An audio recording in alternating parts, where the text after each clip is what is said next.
అదరకొట్టే కారం రంగు రుచి ఆచి కారం పొడి. బంగాళాఖాతంలో వాయుగుండం తీరం దాటిన తర్వాత కూడా దాని ప్రభావం కొనసాగుతుంది. దీంతో సముద్రం కూడా అల్లకల్లోలంగా మారినటువంటిది అయితే చూడొచ్చు.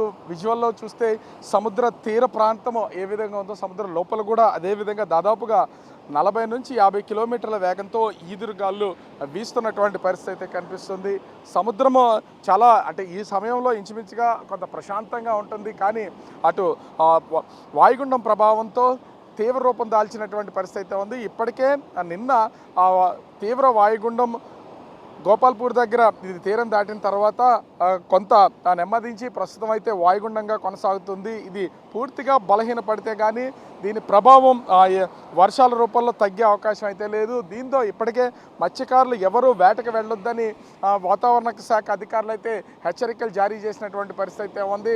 ఆ వాయుగుండం తీవ్రత రానున్నటువంటి 3 రోజులు కూడా ఉండే అవకాశం ఉన్నటువంటి నేపథ్యంలో మత్స్యకారులు వేటకు వెళ్లకుండా వాళ్ళు సముద్ర తీర ప్రాంతాలకే పరిమితం అవ్వాలని హెచ్చరికలు జారీ చేశారు. దీనికి తోడు ముఖ్యంగా చూస్తే ప్రస్తుతం అది తీవ్ర వాయుగుండం తీరం దాటిన తర్వాత అటు శ్రీకాకుళం నుంచి విశాఖపట్నం వరకు భారీగా వర్షాలు కురిసి ఈదురుగాలులతో చెట్లు కూలిపోవడం, అటు కరెంటు పోల్స్ అన్నీ కూడా నేల కొరిగినటువంటి పరిస్థితి అయితే ఉంది. అయితే దీని తర్వాత కూడా రానున్నటువంటి 3 రోజులు ఈ రోజు రేపు ఎల్లుండ భారీ నుంచి అతి భారీ వర్షాలు కొన్ని ప్రాంతాల్లో కురుస్తాయని వాతావరణ శాఖ అధికారులు హెచ్చరికలు జారీ చేసినటువంటి నేపథ్యంలో రాష్ట్ర ప్రభుత్వం కొంత అప్రమత్తమైనటువంటి పరిస్థితి ఉంది. సీఎం చంద్రబాబు అదేవిధంగా హోంమంత్రి అధికారులతో రివ్యూ నిర్వహించి ఈ సమీక్షలో ఎట్లాంటి జాగ్రత్తలు తీసుకోవాలో సూచనలు చేసినటువంటి పరిస్థితి కనిపిస్తుంది. ముఖ్యంగా శ్రీకాకుళం జిల్లాకి సంబంధించి ఫ్లాష్ ఫ్లడ్స్ ఒక్కసారిగా అటు ఒరిస్సా ప్రాంతాలు ఎగువ ప్రాంతాల్లో కురిసినటువంటి వర్షాలకు ఇటు నాగావళి వంశధారులు పొంగే అవకాశం ఉంది. దీని ద్వారా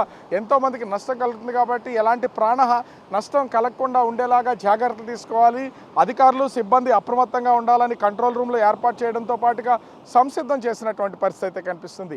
దీనికి తోడు ముఖ్యంగా చూస్తే అటు శ్రీకాకుళం, విజయనగరం, పార్వతీపురం, మన్యం జిల్లాల్లో భారీగా వర్షాలు కురిసే అవకాశం ఉందనేది భారీ నుంచి అతి భారీగా కురుస్తాయని వాతావరణ శాఖ అధికారులు అయితే తెలియజేస్తున్నారు. అల్లూరు సీతారామరాజు జిల్లా, విశాఖపట్నం, అనకాపల్లి, అంబేద్కర్ కోనసీమ, కాకినాడ, తూర్పుగోదావరి, ఏలూరు, పశ్చిమ గోదావరి జిల్లాల్లోనూ ఎన్టీఆర్ జిల్లాకు సంబంధించి కొంత భారీ వర్షాలు కురిసే అవకాశం ఉందని, బాపట్ల, నంద్యాల, ప్రకాశం, నెల్లూరు జిల్లాల్లో అదేవిధంగా అన్నమయ్య ఈ జిల్లాలకు సంబంధించి కొంత చెదురుమదురుగా కొన్ని ప్రాంతాల్లో భారీ వర్షాలు కురిసే అవకాశం ఉందని వాతావరణ శాఖ అధికారులు అయితే హెచ్చరికలు జారీ చేస్తున్నారు. అయితే కొంత ఎక్కడ వర్షం కురిసినా కూడా ఇంచుమించుగా 12 సెంటీమీటర్లకు పైనే భారీ వర్షం కురిసే అవకాశం ఉన్నటువంటి నేపథ్యంలో అధికార యంత్రాంగం ప్రాణ నష్టం జరగకుండా ఉండాలని సూచిస్తున్నటువంటి పరిస్థితి ఉంది.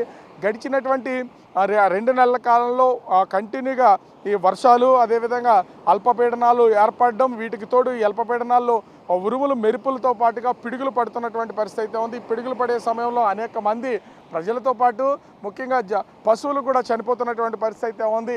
చెట్ల కింద అదేవిధంగా శిథిలావస్థకు చేరినటువంటి బిల్డింగుల దగ్గర ఉండొద్దు, ఎందుకంటే వర్షాలకు నాని ఆ బిల్డింగులు కూలిపోయే అవకాశం ఉందని అధికార యంత్రాంగం అయితే సూచిస్తున్నటువంటి పరిస్థితి కనిపిస్తుంది. ఓవరాల్గా చూస్తే ఈ వాయుగుండ ప్రభావం అటు శ్రీకాకుళం నుంచి నెల్లూరు వరకు కూడా ఓవరాల్గా ఉండే అవకాశం అయితే ఉంది. దీని ప్రభావంతో రానున్నటువంటి 3 రోజులు కూడా భారీ వర్షాలు కురిసే అవకాశం ఉన్నటువంటి నేపథ్యంలో కొంత అప్రమత్తంగా ఉండాలి, ప్రజలంతా జాగ్రత్తగా ఉండాలని వాతావరణ శాఖ అధికారులు అయితే హెచ్చరికలు జారీ చేస్తున్నారు. నిన్న విశాఖపట్నంలో జరిగినటువంటి ఒక గాలి బీభత్సానికి పెద్ద పెద్ద బోర్డులతో పాటుగా చెట్లు కూడా కూలిపోయడం, కరెంటు స్తంభాలు కూలిపోయినటువంటి పరిస్థితి ఉంది. వర్షం వస్తున్నటువంటి సమయంలో కూలినాయి కాబట్టి మనుషులు ఎవరు లేకపోవడం వల్ల ఎట్లాంటి ప్రమాదం జరగలేదు, ఆస్తి నష్టం మాత్రమే జరిగింది. ఒకవేళ మనుషులుంటే తీవ్రమైనటువంటి నష్టం సంభవించే అవకాశం అయితే ఉండేది. సో ప్రతి ఒక్కరు కూడా జాగ్రత్తగా ఉండాలని అధికారులు సూచించడంతో పాటు అధికార యంత్రాంగాన్ని ప్రభుత్వం అప్రమత్తం చేస్తున్నటువంటి పరిస్థితి అయితే కనిపిస్తోంది. కెమెరామెన్ అజయ్తో రాజు, బిగ్ టీవీ, విశాఖపట్నం.